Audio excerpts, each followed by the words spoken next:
corruptível, se revestir da incorruptibilidade, e isto que é mortal se revestir da imortalidade. Então cumprir-se-á a palavra que está escrita: tragada foi a morte pela vitória. Glória a Deus. Louvado seja o nome do Senhor. Onde está, ó morte, o teu aguilhão? Onde está, ó inferno, a tua vitória? Ora, o aguilhão da morte é o pecado, e a força do pecado é a lei. Mas graças a Deus que nos dá a vitória por nosso Senhor e Salvador Jesus Cristo. Portanto, meus amados irmãos, sede firmes e constantes, sempre abundantes na obra do Senhor, sabendo que o vosso trabalho não é vão no Senhor. Glória a Deus, que palavra maravilhosa. Louvado seja o nome santo do Senhor. É Paulo descrevendo todas as coisas que ocorrerão a respeito da ressurreição. Como será? Como vai ser? Se você ler todo o capítulo 15 de 1 Coríntios, você vai entender tudo aquilo que Paulo está dizendo. Eu gosto de pedir para que a pessoa leia o capítulo todo, porque é mais fácil de compreendermos o assunto que está sendo tratado, que está sendo conversado. E lemos esses versículos que nós acabamos de ler e já dá para entender o que Paulo está querendo dizer a respeito da nossa ressurreição. A respeito da ressurreição. Nós sabemos que essa semana comemorou-se a semana da morte de Cristo, da sua ressurreição. Foi comemorado no domingo, o domingo que todos falam que é o domingo de Páscoa, mas na verdade comemora-se também o dia da ressurreição de Cristo. Porque Páscoa quer dizer passagem da morte para a vida. É quando o povo de Israel saiu da terra do Egito. Eles comeram, foi instituída a Páscoa. E eles participaram da Páscoa antes de sair da terra do Egito. E também para que ficasse escrito a respeito do Cordeiro de Deus, o Cordeiro que foi morto pelos nossos pecados. Mas ao terceiro dia, ele ressuscitou de entre os mortos. E hoje ele está vivo para sempre. E ele intercede por mim e por você. Louvado seja o nome do Senhor. E Paulo começa dizendo: eis aqui vos digo um mistério. Na verdade, nem todos dormiremos, mas todos seremos transformados. Isto ele fala com respeito à igreja do Senhor, com respeito ao povo de Deus, aqueles que têm entregado a sua vida para o Senhor, aqueles que têm se dedicado ao Senhor, que foram salvos, que já estão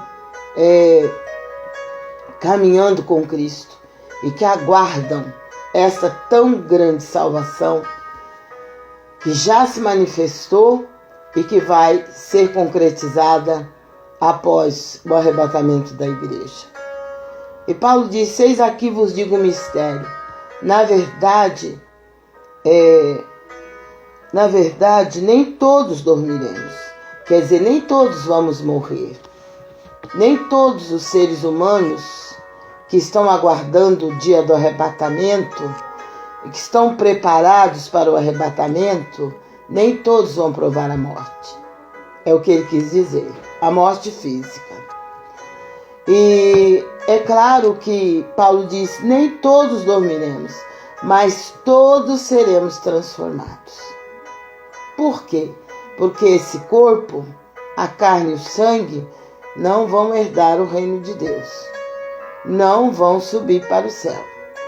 Então, a palavra nos diz: no momento num abrir e fechar de olhos, ante a última trombeta, porque a última trombeta soará, e os mortos ressuscitarão incorruptíveis, e nós seremos transformados, nós, os que estivermos vivos.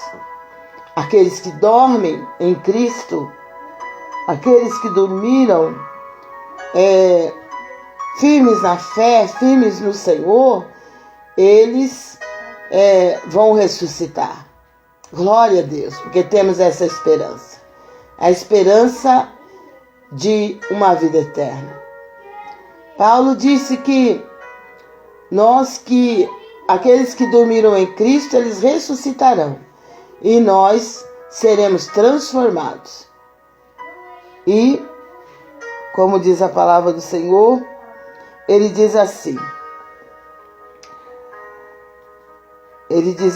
no momento, no abrir e fechar de olhos, ante a última trombeta, porque a trombeta soará e os mortos ressuscitarão incorruptíveis, e nós seremos transformados. Glória a Deus.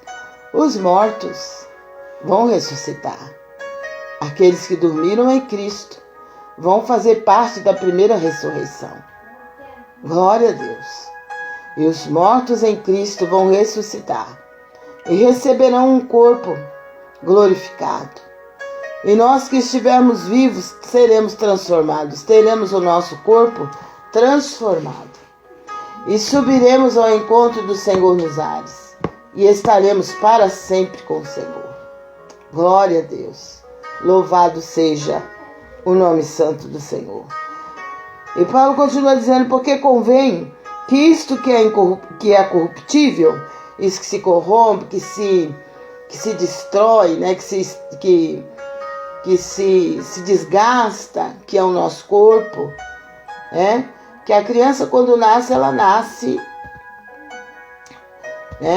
você vê assim, a pele perfeita, a criança nasce com toda a sua energia, e ela vai crescendo, e ela vai se tornando adulto, e não aparece nenhum sinal de envelhecimento, meu óculos.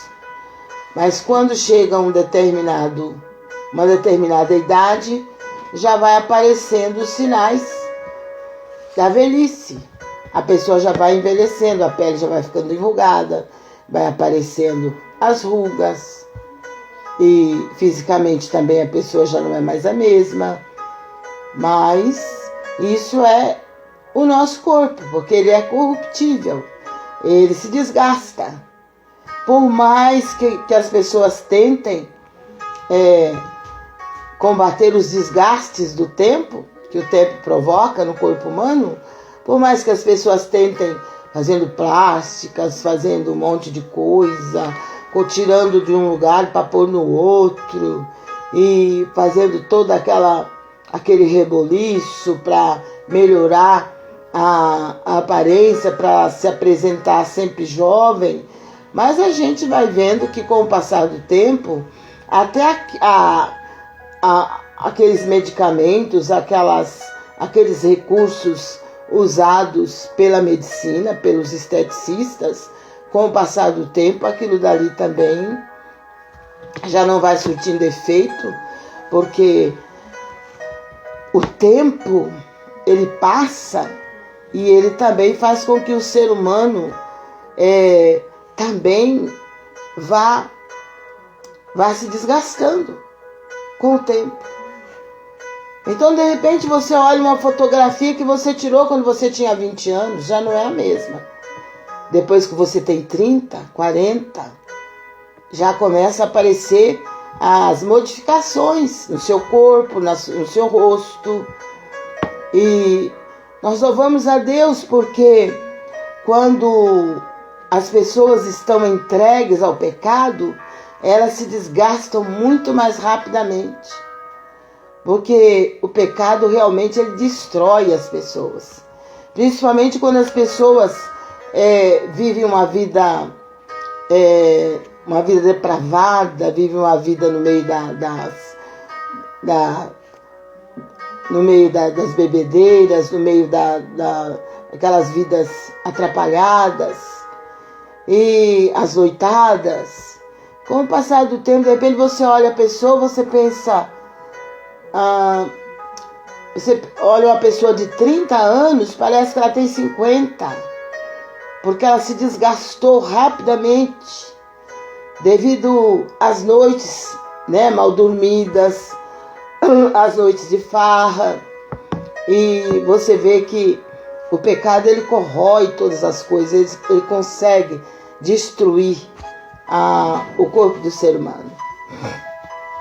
Mas a palavra do Senhor diz que isto que é corruptível vai se revestir da incorruptibilidade.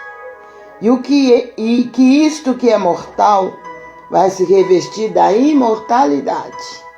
Esse corpo que é mortal, que está sujeito à morte, no dia do arrebatamento da igreja, aqueles que estiverem vivos, o corpo vai ser transformado e vai se revestir da imortalidade.